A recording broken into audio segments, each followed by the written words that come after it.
¿Alguna vez miraste tu vida y pensaste que en otro lugar serías otra versión de ti mismo? Una mejor, una más libre, una más completa. Si la respuesta es sí, entonces esta historia es tuya también. Aunque nunca hayas pisado Cuba, aunque no sepas dónde queda Dubái, aunque nunca hayas tenido que dejar todo atrás para empezar desde cero. Porque esta no es una historia sobre cubanos, esta es una historia sobre lo que le pasa a cualquier ser humano cuando elige quedarse entre lo conocido o apostar por lo desconocido, entre la raíz y las alas. Soy Alejandro Terry, soy cubano, vivo en Dubái y cuento historias reales, y la de hoy no la vas a olvidar. El mismo martes, 3 personas, 3 vidas que salieron del mismo lugar y llegaron a mundos completamente distintos. Un hombre en una isla del Caribe sin luz eléctrica desde hace más de 15 horas. Otro en Miami, Florida, la ciudad del sol, los carros lindos y el sueño americano, trabajando su turno número 12 del día. Y un tercero en Dubái, una de las ciudades más ricas del planeta, comiendo arroz con atún de lata, solo, mirando por la ventana. Ninguno la tiene perfecta, pero cada uno jura que sí. Esta es su historia. Primero necesitas entender algo que si no has vivido en Cuba es difícil imaginar desde afuera. Cuba es una isla en el Caribe, 11 millones de personas, un país que durante décadas fue símbolo de algo, dependiendo de a quién le preguntes. De revolución para unos, de resistencia para otros, de tragedia para muchos. Pero hoy, en 2026, lo que está pasando en Cuba no es política, es humano y es devastador. Imagínate esto, imagínate que hoy en tu casa se va la electricidad, como le decimos en Cuba, la luz. No por 1 hora, no por 2, se va por 24 horas y mañana pasa lo mismo, y pasado también. Eso es lo que está viviendo Cuba ahora mismo. En 2026 hay apagones de hasta 24 horas diarias en el interior del país. Al menos 5 veces el país entero se quedó completamente a oscuras. 5 apagones nacionales totales. 10 millones de personas sin luz, sin agua, sin internet, sin nada. ¿Por qué? Porque las plantas eléctricas de Cuba fueron construidas con tecnología soviética en los años 60. Hace más de 60 años. Y nadie las actualizó. Nadie tuvo los recursos para hacerlo. O la voluntad, o ambas. La generación eléctrica cayó un 13.7% en un solo año y la economía cubana se contrajo un 5% en el 2025, acumulando una caída de más del 15% desde el 2020. 15% en 5 años. Para que entiendas la magnitud, una caída de 10% en cualquier economía del mundo se considera una catástrofe. Cuba lleva 15, silenciosamente, sin que casi nadie en el mundo hable de ello. Y ahí es donde los números se convierten en personas. Una encuesta realizada en 2025 por una organización internacional de seguridad alimentaria reveló que más del 80% de los hogares cubanos perdió alimentos refrigerados por los apagones. 80%. 4 de cada 5 familias perdió comida que costó conseguir en un país donde eso es una grandísima odisea. Todo perdido, derretido en la oscuridad. Y 1 de cada 3 cubanos se fue a dormir con hambre, al menos una noche en el último mes. 1 de cada 3 en el siglo XXI, a 90 millas de Estados Unidos. Esto es lo que no sale en los titulares. Eso es lo que no tiene fotografía en Instagram. Eso es lo que el mundo no ve. Y para que entiendas completamente la situación económica, déjame explicarte algo que parece imposible, pero real. El salario promedio en Cuba en 2026 es de aproximadamente 4.200 pesos cubanos al mes. 4.200. Y el costo de los gastos básicos de un hogar supera los 61.000 pesos al mes. 61. Eso significa que con el salario estatal, una familia cubana solo puede pagar el 7% de sus gastos básicos. El 7%. El 93% restante hay que inventárselo. Hay que resolverlo en algún lugar. En cualquier otro país del mundo, eso se llama colapso económico total. En Cuba, se llama un martes cualquiera. Y ahí está él, nuestro primer cubano. Son las 11 de la mañana y ya llevan 8 horas sin luz. No es sorpresa, no es noticias, es un martes. Está sentado en el portal de su casa. El portal es esa parte de la casa cubana que no existe en muchos países. Es la frontera entre tu mundo privado y el mundo de la calle. donde se toma café, donde se resuelven una pila de problemas, donde se encuentra todo lo que no se puede decir adentro. El Portal Cubano es una institución. Está con su vecino, el vecino de toda la vida, el que sabe todo de ti sin que le hayas contado nada, el que apareció con un termo de café a las 7 de la mañana porque sabía que la luz ya se había ido. Porque en Cuba, cuando se va la luz, los vecinos aparecen con café, con dominó, con chistes viejos. Están hablando de béisbol. El béisbol en Cuba no es un deporte, es una religión. Es el idioma secreto que une a todos los cubanos sin importar lo que piensen del gobierno, sin importar de dónde vengan, sin importar nada. Dos cubanos que no se conocen pueden hablar de béisbol durante horas, y eso ya los hace familia. También están hablando de la novela. La telenovela que vieron anoche, con el teléfono cargado a medias. Porque en Cuba, cuando va a haber apagón, cargas el teléfono primero, antes que cualquier otra cosa. El teléfono sigue siendo la ventana al mundo. El teléfono es la televisión. El teléfono es la conexión con el hijo que está en Miami o con la hermana que está en Dubái. El teléfono es la vida. Y están riéndose de un chiste que ya tiene 30 años. Uno de esos chistes cubanos que sobrevivieron todo. Las crisis, los cambios, los años. Y sigue siendo gracioso, porque el humor cubano es indestructible. Es el mecanismo de defensa más sofisticado que existe. Mientras te ríes, no te rompes. Y yo quiero que te detengas un segundo aquí, porque hay algo que pasa en esa escena que la mayoría de la gente no ve. Ese hombre no está resignado, no está roto, no está esperando a que alguien lo salve. Está tomando café, está hablando con su vecino, está riéndose, en el medio de una crisis económica que cualquier experto internacional clasificaría como catastrófica. Eso no es ignorancia, eso no es conformismo. Eso es algo que no tiene nombre exacto en ningún otro idioma, pero en Cuba todo el mundo lo entiende. Es la capacidad de encontrar lo que sí tienes dentro de lo que no tienes.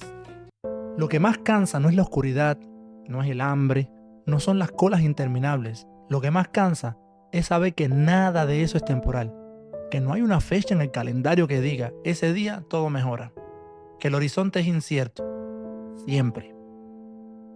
Y sin embargo, el café sabe igual, el chiste sigue siendo gracioso y el vecino sigue apareciendo. Cuando le preguntas si está bien, te dice, aquí en mi casa, Cere, esto está malísimo. Acere, por cierto, para quien no lo sabe, es la forma cubana de decir hermano, amigo, compañero. Es la palabra que los cubanos usamos para dirigirnos a cualquier persona, con confianza, claro, con afecto, con la familiaridad de alguien que ya te conoce, aunque acabe de conocerte. Y en esas 5 palabras hay algo que no se compra con dólares, ni con dirhams, ni con ninguna moneda en el mundo. Hay pertenencia, hay identidad, hay raíz, hay hogar. El de Cuba tiene algo que los otros dos fueron a buscar y que quizás nunca encontraron del todo, pero no sabe que lo tiene. Porque cuando lo tienes desde siempre, no sabes lo que vale, hasta que ya no está. Para los cubanos, Miami es una religión. Es el primer lugar al que se piensa cualquier cubano que se va a ir. Hay más cubanos en Miami que en muchas ciudades de Cuba. La comunidad cubana en el sur de la Florida supera el 1,5 millones de personas. 1,5 millones. Han construido ahí algo que no existe en ningún otro lugar del mundo. Una Cuba paralela, con su música, su comida, su idioma, sus tradiciones, en suelo americano. Para entender a nuestro segundo cubano, primero tienes que entender Miami. Y para entender Miami, hay que hablar de dinero. Porque en Miami casi todo es una conversación sobre dinero. Vivir en Miami en el 2026 no es barato, para nada. Un adulto soltero necesita ganar al menos $64,000 anuales, solo para cubrir sus gastos básicos, solo para existir, para vivir bien claro. El alquiler promedio de un apartamento de un solo cuarto cuesta $2,500 al mes. Puede que más, puede que menos. Pero eso es una suma grande al final del año. Y el cubano que llega, no llega con esa cantidad de dinero. Llega con lo que pudo traer, que en muchos casos es una maleta, las ganas y la deuda del vuelo. Así que trabaja mucho, trabaja 12 horas, porque el alquiler no espera.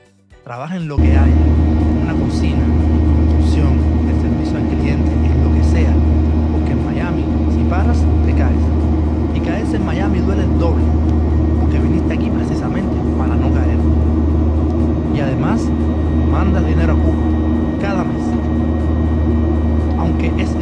cubano está en números rojos, porque allá quedó su mamá, su abuela, su hermano que no pudo irse, y sin esas remesas, esa familia no come, literalmente. Porque recuerda los números que te dije antes, el salario en Cuba no alcanza ni para el 7% de los gastos básicos, las remesas son el oxígeno de 11 millones de personas.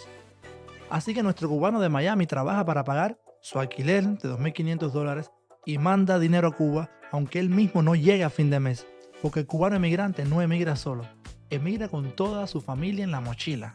Y eso es un peso que muy poca gente en el mundo puede imaginar. El cubano es un héroe. Pero hay algo que Miami le da al cubano, que ninguna ciudad del mundo puede replicar exactamente. La pequeña Habana, un barrio en el corazón de Miami, donde Cuba no murió, donde Cuba se mudó y se reinventó, y sobrevivió. Caminas por la calle 8, escuchas salsa, hueles café cubano, ves a dos viejitos jugando dominó afuera de un restaurante a las 2 de la tarde, un martes, como si el tiempo no existiera, como si no hubiera facturas que pagar, como si estuvieran en el portal de su casa en La Habana.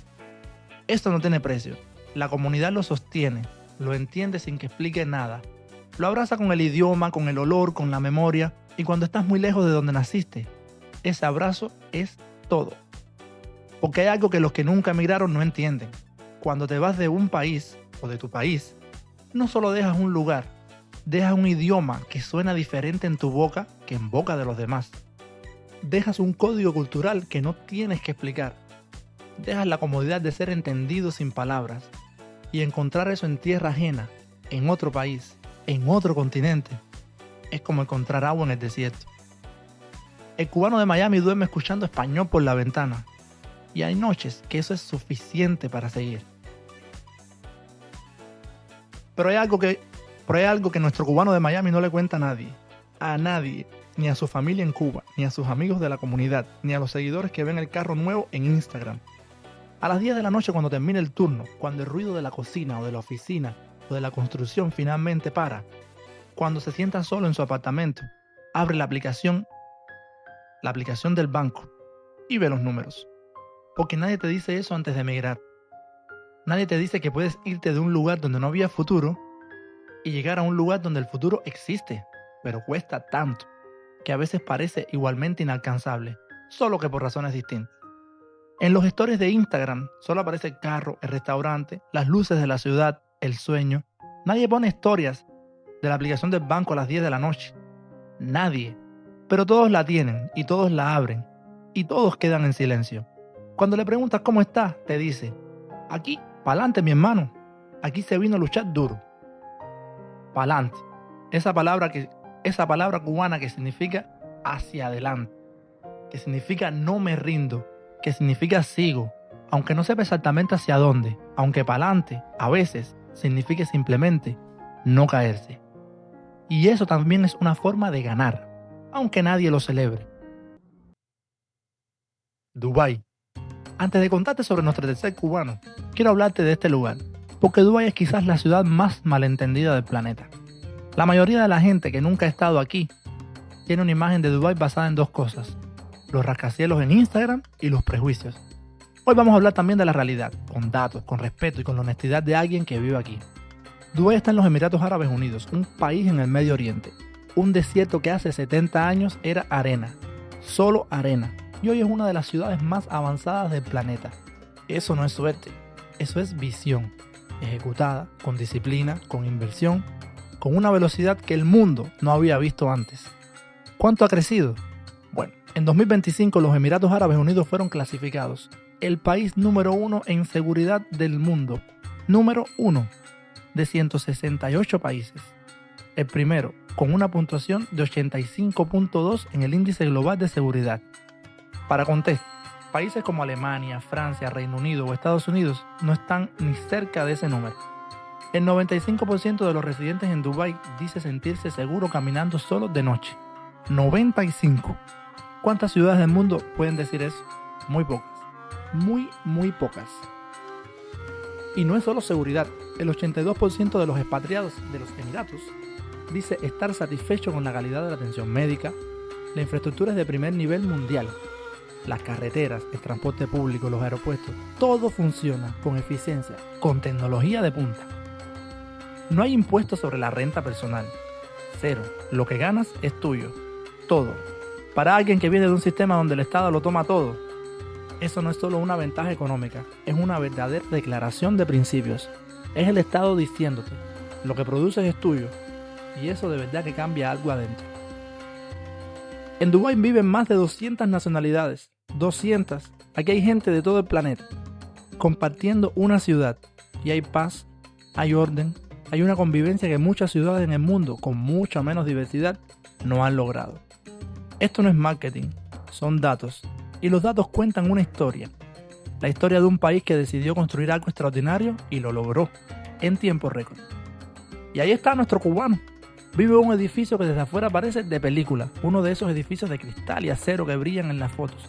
El tipo de edificio que sus amigos en Cuba ven en Instagram y piensan, no, este tipo lo logró. Por dentro, comparte el cuarto con uno, con dos, dependiendo del mes. Porque el alquiler en Dubái no es barato. Y cuando llegas nuevo, divides lo que puedes. El supermercado lo deja sin palabras, no porque sea malo, sino porque todo cuesta. Cada cosa tiene precio y cuando vienes de un lugar donde aprendiste a resolver, a inventar, a encontrar lo que necesitas sin dinero, ver todo con etiqueta de precio es un choque cultural para el que nadie te prepara. Extraña el arroz con frijoles negros, el de verdad, no el que viene en la lata, el que hacía su abuela, con el sofrito, con el olor que llenaba toda la casa y que suena desde pequeño. Sé que suena como algo sin importancia, pero cuando estás lejos de todo lo que conoces, extrañar la comida no es extrañar la comida. Es extrañar quién eras cuando la comías. Es extrañar el momento, la mesa, la gente, la vida que tenías antes. Hay días que el calor, la distancia y la soledad se juntan de una manera que no le caben en ningún mensaje de WhatsApp, porque no hay palabras exactas para describirlo, y porque si lo describiera, su mamá se preocuparía. Y él vino aquí precisamente para que su mamá no se preocupe. Lo que nadie ve en Instagram es que come arroz con atún de lata, un martes, solo, mientras mira por la ventana el skyline que todo el mundo le envidia en las fotos. Esa imagen, ese contraste, el rascacielos que brilla fuera, el atún de lata adentro, es quizás la imagen más honesta de lo que es emigrar. Emigrar no es mudarse, emigrar es vivir en dos mundos al mismo tiempo, el que ven los demás y el que ves tú. Y la distancia entre esos mundos a veces es enorme, pero trabaja, ahorra, construye, porque eso es lo que Dubái le permite hacer, construir, con sus propias manos, con su propio esfuerzo, sin que nadie le diga hasta dónde puede llegar, sin un sistema que le ponga un techo invisible, sin la sensación de que por más que trabajes, el resultado ya está decidido de antemano. Aquí nadie le pregunta de dónde viene con mala cara. Aquí lo que importa es lo que puedes hacer, no dónde naciste, no qué pensaban tus padres, no qué sistema político te formó. Lo que puedes hacer hoy, aquí y ahora. Y para alguien que creció en un lugar donde tu origen lo determinaba casi todo, esa libertad de ser juzgado solo por lo que produces es casi incomprensible al principio y después se vuelve adictiva. La ciudad no le debe nada y él tampoco le debe nada a la ciudad. Y en esa frialdad honesta hay una libertad extraña que con el tiempo se aprende a querer. Cuando le preguntas cómo está, te dice, aquí, construyendo algo, Dubái se las trae mi hermano, pero yo me cuelo. Me cuelo. Otra de esas palabras cubanas que no tiene una traducción exacta. Significa que encuentro la manera, que no me detengo, que donde otros ven muros, yo encuentro una grieta y por esa grieta me cuelo.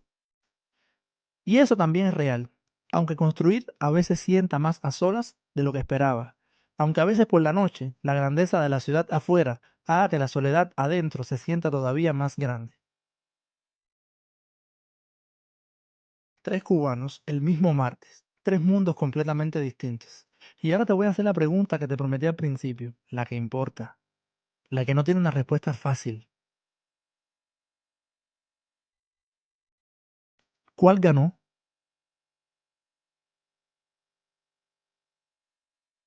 Ninguno.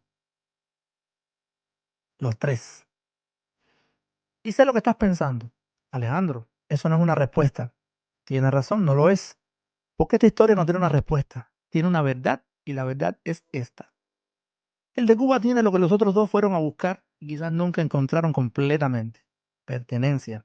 El sentido de saber exactamente quién eres, dónde estás, dónde vienes. El peso de quedarse es enorme, pero el de irse también. Y eso no sale en ningún noticiero, ni en ningún documental, ni en ninguna estadística. El de Miami tiene comunidad, identidad viva todos los días. Escucha su idioma por la ventana, come su comida a 3 cuadras de su casa. Paga un precio alto por eso, pero hay algo en ese precio que él decidió pagar. Y esa decisión lo define. El de Dubái tiene futuro en las manos. Todavía no sabe bien qué forma tiene, pero lo tiene. Y para alguien que salió de una isla donde el futuro se fue apagando, como las luces en un apagón, tener un futuro, aunque sea incierto, aunque sea solitario, es todo. Los tres se mandan mensajes por WhatsApp, los tres se extrañan, los tres creen que el otro la tiene mejor. El de Cuba piensa que los otros dos ya lo lograron. El de Miami piensa que el de Dubái está en otro nivel. El de Dubái piensa que el de Miami al menos tiene comunidad y tiene un país lindo que lo rodea. Y todos, de vez en cuando, piensan que el de Cuba tiene algo que ellos perdieron y no saben cómo nombrarlo, pero lo sienten. Y los tres, a su manera, tienen razón, porque cuando te vas de algún lugar, siempre dejas algo atrás, y cuando te quedas, también. Y aquí es donde esta historia deja de ser sobre cubanos y se convierte en algo más grande, porque no importa de dónde seas, no importa en qué ciudad estés ahora mismo, no importa si eres inmigrante o si nunca te has movido de donde naciste. En algún momento de tu vida, tuviste que elegir entre quedarte o irte, entre la seguridad de lo conocido y el riesgo de lo nuevo, entre las raíces y las alas. Y esa elección te definió, te sigue definiendo todos los días. Porque ser humano, no importa de dónde seas, es exactamente eso. Es inventar vida donde sea que estés, con lo que tengas, con quien tengas al lado o completamente solo. En el portal sin luz, en el carro que no terminas de pagar, en el cuarto compartido frente al Burj Khalifa o en cualquier otro lugar del planeta. Siempre el mismo ser humano, siempre resolviendo. Si esto te llegó, compártelo. Coméntame tu opinión. Recuerda que hay alguien en tus contactos que lo necesita escuchar hoy. Nos vemos en el próximo episodio.